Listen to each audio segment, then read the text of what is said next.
Bihar board के setup exam जो हाल ही में हुए हैं उसकी मैंने पार्ट 1 और पार्ट 2 साइंस का वीडियो बनाया हुआ हूँ। यह तीसरा वीडियो है। आपने मेरी वीडियो को देखा, मुझे बहुत अच्छा लगा। अगर आप इस चैनल पर नए हैं तो कृपया लाइक, शेयर और सब्सक्राइब करना मत भूलिएगा। आपका प्रश्न है कि विद्युत मोटर परिवर्तित करता है, इलेक्ट्रिक मोटर कन्वर्ट्स, तो क्या ऑप्शन सही होगा आपका? सोचिए। तो इसमें आपका उत्तर सही होगा बी, विद्युत ऊर्जा को यांत्रिक ऊर्जा में बदल देता है। जैसे देखिए बच्चों, ये आपके सामने विद्युत बल्ब है, तो विद्युत बल्ब क्या करता है? यह आपको विद्युत ऊर्जा को ऊष्मा ऊर्जा में बदल देता है। फिर आएंगे विद्युत मोटर, तो विद्युत मोटर क्या करता है? आपको विद्युत ऊर्जा को यांत्रिक ऊर्जा में बदल देता है। और ये आपका सितार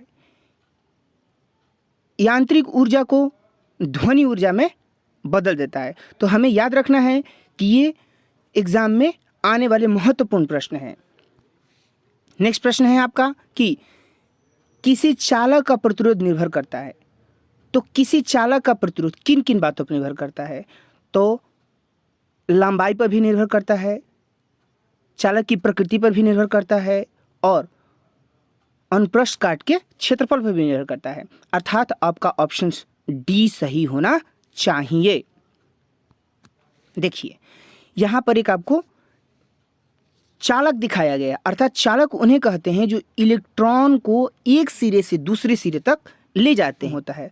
उसी प्रकार बाबू आएंगे एल्यूमिनियम की तरफ देखेंगे तो एल्यूमिनियम उतने अच्छे क्वालिटी का चालक नहीं माना जाता है। इसे हम समझने के लिए आपके लिए एक फॉर्मूला बनाए हैं, मोटू पतलू, यानी कि मु माने मोटू यानी कि चालक तार की मोटाई पर निर्भर करता है, प माने पदार्थ की प्रकृति पर निर्भर करता है, त माने ताप पर निर्भर करता है और लू माने लंबाई पर निर्भर करता है। यानी कि यह इस दिए हुए सूत्र पर निर्भर करता है कि प्रतिरोध कितना होगा और कितना नहीं होगा। तार की मोटाई, चालक पदार्थ की प्रकृति, चालक के ताप और ताप की लंबाई, ये चारों बातों पर आपका प्रतिरोध निर्भर करता है। नेक्स्ट प्रश्न है आपका कि विद्युतमय तार सामान्यतः होता है, live wire is generally of. तो बच्चों क्या होता है? तो विद्युतमय तार, देखिए हमने तार को 3 हिस्सों में बांटा, रेड, ग्रीन और ब्लैक। रेड वाले को क्या कहा जाता है? रेड वाले को कहा जाता है लाइव वायर। ग्रीन वाले को क्या कहा जाता है? अर्थ वायर कहा जाता है। जबकि ब्लैक वाले को कहा जाता है आपको न्यूट्रल वायर। तो क्या उत्तर होना चाहिए था बाबू?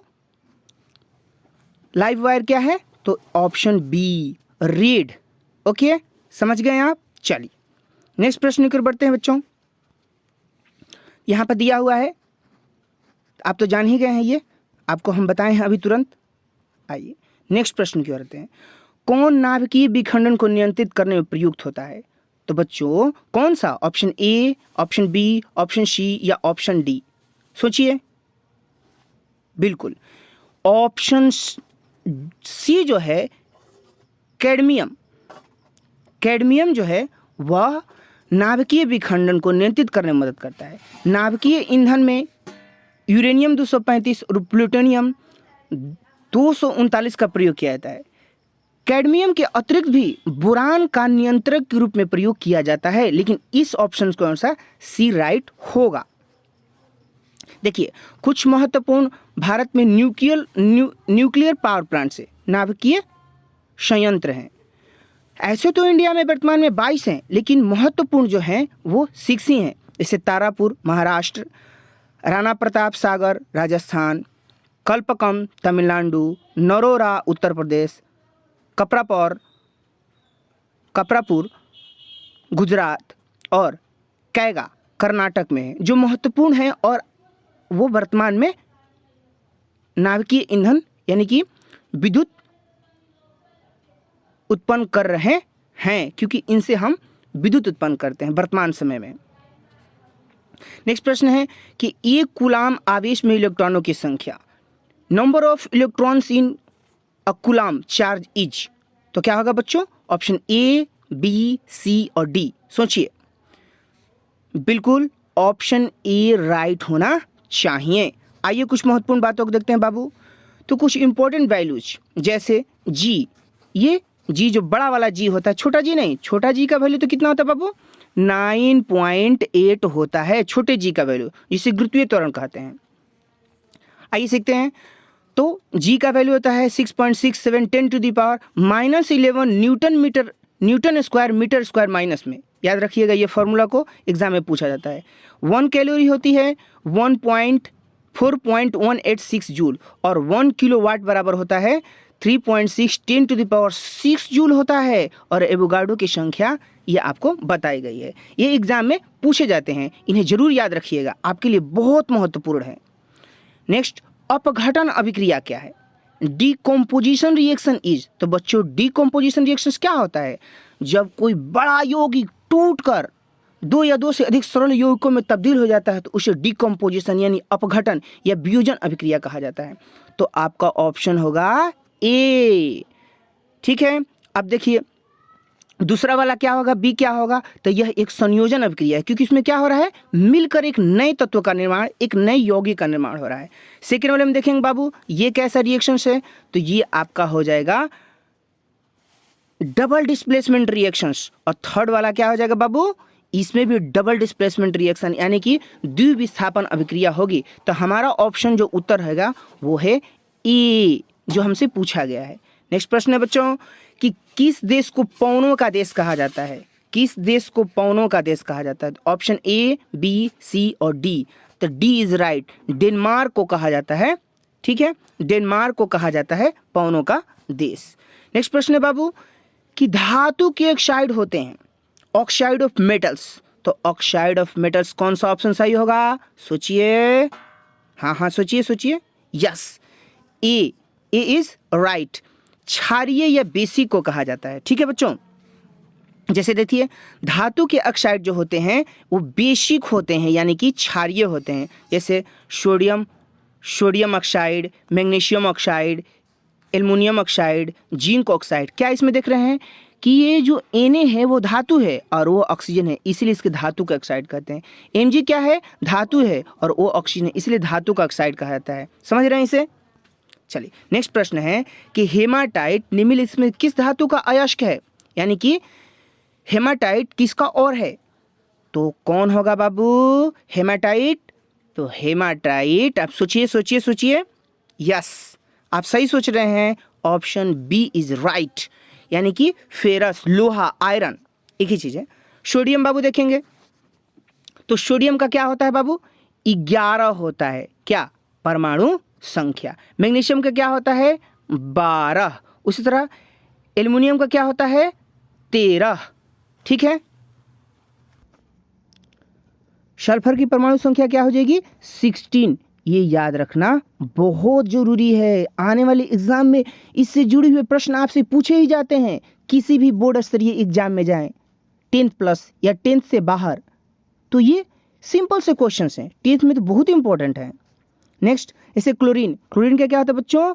17 होता है, 17, और इसका होता है 20 यानी कि 20 होता है इसकी परमाणु संख्या। किस धातु को चाकू से सरलता से काटा जा सकता है? तो बच्चों कह रहा है कि which metal can easily be cut by knife. तो आपका इसमें ऑप्शंस क्या होगा? सोचिए, option A, option B, option C या ऑप्शन डी। क्या सोच रहे हैं आप? जी, ऑप्शन ए राइट है। सोडियम एक ऐसा धातु है जिसे सरलता से चाकू से काटा जा सकता है। Very good.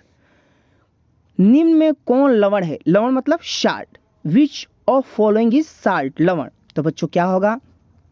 तो ऑप्शन ए सोडियम क्लोराइड क्या है? एक साल्ट है। HCl का मतलब क्या होता है? Hydrochloric acid. KOH क्या है? OH लगा है, अतः ये निश्चित ही क्षार होगा, क्षार। ठीक है, और NOH सोडियम हाइड्रोक्साइड भी एक क्षार है। नेक्स्ट प्रश्न है बाबू कि लोहे की परमाणु संख्या क्या है? तो लोहे की परमाणु संख्या आपको होगी 26। Good, very good.